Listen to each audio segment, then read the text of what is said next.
दोस्तों, एक घर में जश्न मनाया जाता है, पार्टी चल रहा होता है। वहाँ पे बहुत सारे मेहमान आए होते हैं, रिश्तेदार आए हुए होते हैं और सभी लोग नाच कर रहे थे और पार्टी कर रहे थे। और उस घर का जो मुखिया होता है, जो परिवार होते हैं, वो अपनी पत्नी और कुछ रिश्तेदारों के साथ मिलकर अपने घर में अपनी बेटी को लेकर एक कमरे में जाते हैं और वहाँ पर वो अपनी ही बेटी की गला दबाकर हत्या करने की कोशिश करते हैं। और वो उसकी बेटी जोर जोर से चिल्ला रही होती है ताकि उसे कोई बचा सके। लेकिन उसका पिता जो होता है, वो अपनी बेटी की आवाजों को सुनकर वो बाहर आता है और डीजे साउंड जो बज रहा होता है, उसकी साउंड और भी ज्यादा तेज करने को कह देता है, क्योंकि उसकी बेटी की आवाजें किसी को बाहर में बिल्कुल भी ना सुनाई दे। इसीलिए वो इतने डीजे की साउंड तेज कर देता है कि किसी की भी आवाज सुनाई नहीं दे रही होती है। और तभी वो फिर से ऊपर जाता है और अपनी पत्नी और रिश्तेदारों के साथ मिलकर उस कमरे में अपनी बेटी की गला दबाकर बेरहमी से हत्या करने की लगातार कोशिश करते रहते हैं। और उसकी बेटी जान बचाने के लिए जोर जोर से चिल्ला रही होती है। तभी उसकी माँ और पिता दोनों मिलकर अपनी ही बेटी के सीने पे और पेट पे लगातार कई सारे चाकू से वार कर देते हैं, जिसकी वजह से उसकी बेटी की मौत हो जाती है। और जब वो अपनी बेटी की हत्या कर देते हैं, तब उसकी बॉडी को ठिकाने लगाने के लिए अपनी ही बेटी के कई सारे बॉडी के टुकड़े कर डालते हैं। और उस बॉडी के टुकड़े करने के बाद उसको सबूत मिटाने के लिए उन सभी बॉडी को ले जाकर मिट्टी पका का जो बर्तन होता है, उसे पकाने वाला एक तंदूर भट्टी होता है, उस भट्टी में ले जाकर अपनी ही बेटी के सारे बॉडी के टुकड़े को डाल देता है और उसे तब तक जलाते हैं जब तक कि वो राख नहीं बन जाता। और इस तरह से एक पिता अपनी ही बेटी की निर्मम तरीके से हत्या कर देता है। अब सवाल होता है कि आखिर एक पिता अपनी बेटी की हत्या क्यों किया? आखिर इसके पीछे कारण क्या था, जहां पर एक पिता और एक माँ अपनी बेटी के प्रेम के लिए कुछ भी करने को तैयार हो जाती है, लेकिन वही माता पिता आज अपनी बेटी की जान तक ले ली। अब सारा सवाल जो है आज के इस कहानी में विस्तार से जानेंगे और इन सारे सवालों का जवाब ढूंढेंगे कि आखिर एक पिता ने अपनी ही बेटी की इतनी बेरहमी तरीके से हत्या क्यों की। नमस्कार दोस्तों, मेरा नाम है सुशील पंडित और मैं बिहार राज्य के दरभंगा जिले का रहने वाला हूँ। और आज की जो कहानी है दोस्तों, यह घटना बिहार राज्य के मुजफ्फरपुर जिले की है। उसी के अंतर्गत मुसहरी थाना क्षेत्र होता है और उसी थाना क्षेत्र के अंतर्गत डुमरी गांव होता है। उसी गांव की यह घटना है। उसी गांव के अंतर्गत एक व्यक्ति होता है जिसका नाम नरेश पंडित होता है और वो उस गांव के वार्ड नंबर 11 का जो है वार्ड सदस्य होता है। और उसकी एक बेटी होती है जिनकी उम्र 17 वर्ष होता है और उनका नाम निशु कुमारी होता है। और वो इंटर की छात्रा होती है और वो पढ़ाई लिखाई बहुत ही अच्छी तरीके से कर रही होती है और उसके माता पिता उससे बहुत ही ज्यादा प्रेम करते हैं। लेकिन उस निशु कुमारी को पढ़ाई के दौरान ही उसके साथ पढ़ने वाले एक लड़के से उसको प्रेम हो जाता है, जिस लड़के का नाम मिथुन कुमार होता है। और वो जो लड़का था वो दूसरे गांव का जो है वार्ड सदस्य का बेटा होता है। और इधर ये निशु कुमारी भी दूसरे गांव के वार्ड सदस्य का जो है बेटी होती है। दोनों के बीच एक दूसरे से बहुत ही ज्यादा प्रेम हो जाता है। दोनों घंटों घंटों फोन पे बातचीत किया करते हैं और इस मामले में किसी को भी भनक नहीं होती है। और एक दिन चुपके से निशु कुमारी अपने प्रेमी मिथुन के साथ मिलकर मार्च महीने में घर से फरार हो जाती है।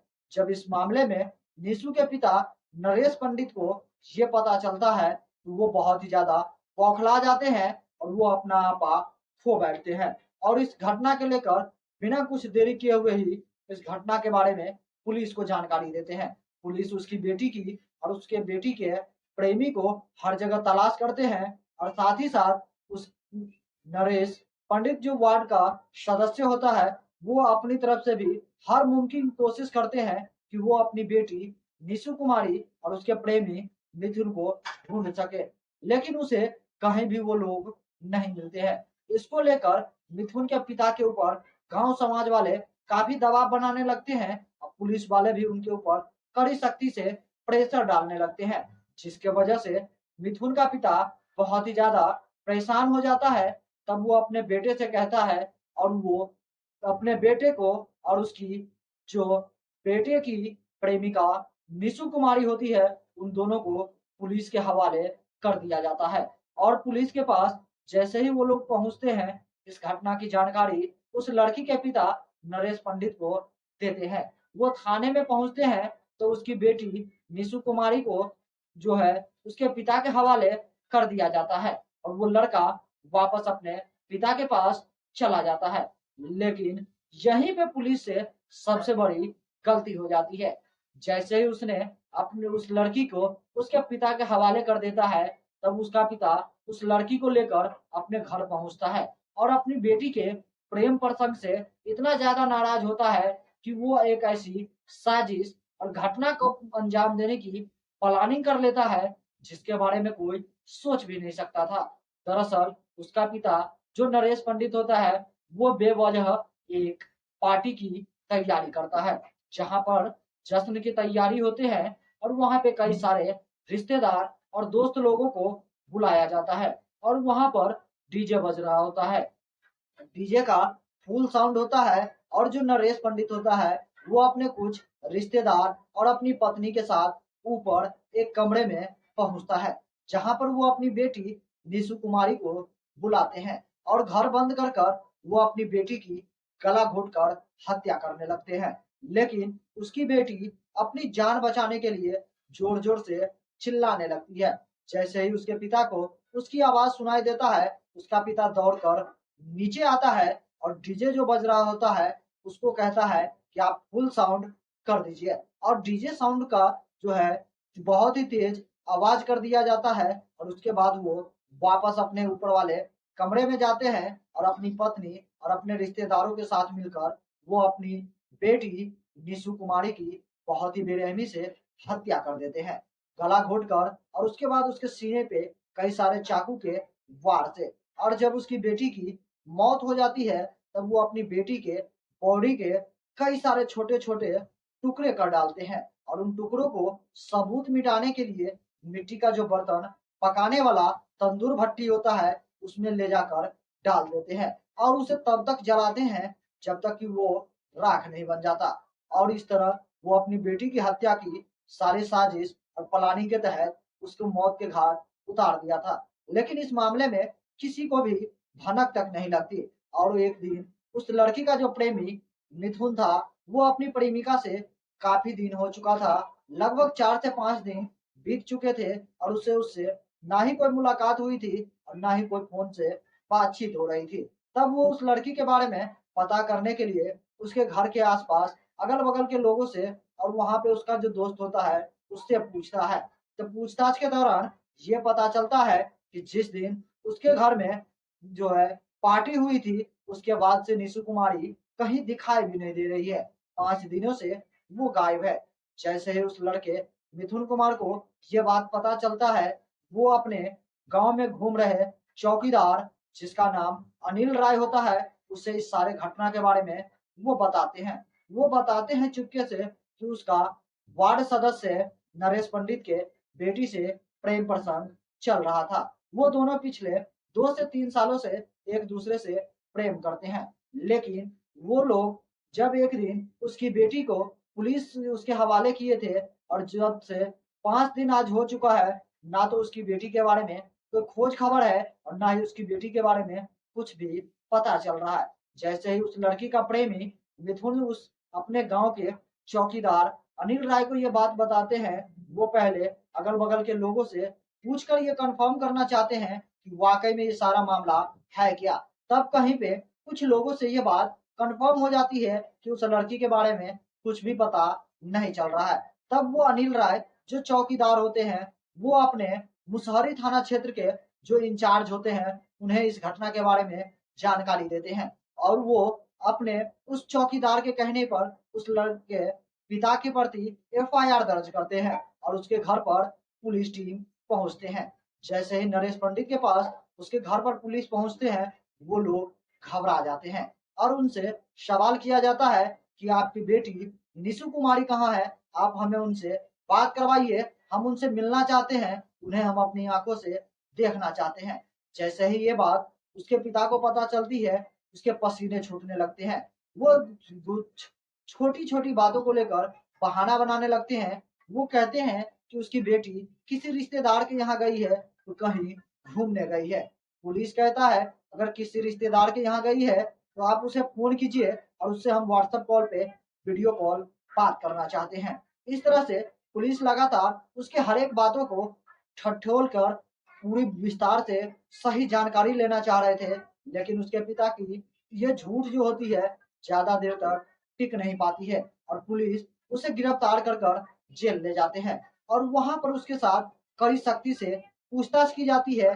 तब वो जो सच्चाई बताता है वो रोंगटे खड़े कर देने वाले होते हैं और पुलिस के पैरों तले से जमीन खिसक जाती है। वो बताता है कि उसकी बेटी मार्च महीने में अपने प्रेमी मिथु कुमार के साथ भाग गई थी, जिसके वजह से उसके गांव घर में उसकी बहुत ही ज्यादा बदनामी हो रही थी। गांव घर में समाज में उसका सर शर्मिंदगी से झुक चुका था, जिसकी वजह से वो बहुत ही ज्यादा गुस्से में थे और बौखलाए हुए थे। और जब उसकी बेटी निशु कुमारी वापस उसके पास आई तो वो अपना आपा खो चुके थे और वो इस सारी हत्या की प्लानिंग कर डाले थे ताकि इसके बारे में किसी को भी भनक तक ना लगे। और वो तभी अपने घर पर पार्टी देकर अपनी ही बेटी की बेरहमी से हत्या करके उसके बॉडी के जो टुकड़े होते हैं उसे मिट्टी के बर्तन पकाने वाले में डालकर जला देते हैं और सारे सबूत मिटा देते हैं। और इस मामले में जब उस लड़की के माँ से पूछताछ की जाती है तब वो भी माँ वही बात कहती है कि उसकी बेटी की हत्या करने में वो सभी लोग शामिल थे। और जब इस मामले में लड़की के दादा से पूछते हैं जिनका नाम वासुदेव पंडित होता है और उनकी उम्र 80 वर्ष होती है, तब वो कहते हैं कि उन्हें इस घटना के बारे में कुछ भी मालूम नहीं है क्योंकि वो घर पर नहीं थे। पुलिस इस मामले में उसके पिता नरेश पंडित और उसकी मां को गिरफ्तार कर जेल भेज देते हैं, जहां से उन्हें कोर्ट में पेशी की जाती है। और कोर्ट में पेशी करने के दौरान कानून उसे कड़ी से कड़ी सजा देते हैं और उन्हें जेल भेज देते हैं। इधर आश्चर्य और हैरानी की बात है कि जब एक पिता अपनी बेटी की ख्वाहिश पूरी करते हैं, तो जब एक भी बेटी अपने प्रेमी से प्रेम कर बैठती है तो जान ले लेते हैं। कहीं ना कहीं ये कानूनन गलत है।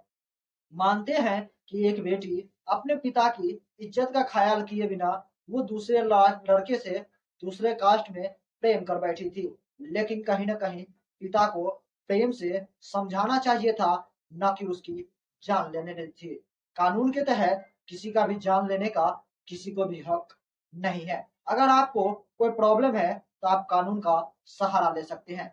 बाकी दोस्तों, इस कहानी में एक पिता ने अपनी मासूम बेटी की इतनी बेरहमी से हत्या कर दी थी, क्या ये सही था? या एक बेटी जो अपने पिता की इज्जत को उछालकर अपने प्रेमी के साथ घर से फरार हो गई थी, क्या ये सही था? आप लोगों को इन दोनों में से कौन सही लग रहा है? आप लोग हमारे कमेंट सेक्शन में कमेंट करके जरूर बताइएगा। क्या एक लड़की जो अपने प्रेमी के लिए अपने घर परिवार को छोड़ने के लिए भी तैयार थी, क्या वो सही था? या एक पिता जो अपनी इज्जत मान सम्मान बचाने के लिए अपनी बेटी की इतनी बेरहमी से हत्या कर दी, क्या ये सही था? आप लोग क्या सोचते हैं? हमारे कमेंट सेक्शन में कमेंट करके जरूर बताइएगा। बाकी इस वीडियो से मैं विदा लूंगा और फिर मैं मिलूंगा आपसे अगला एक नई एपिसोड में एक नई कहानी के साथ। तब तक के लिए जय हिंद, जय भारत, सतर्क रहिए, सावधान रहिए।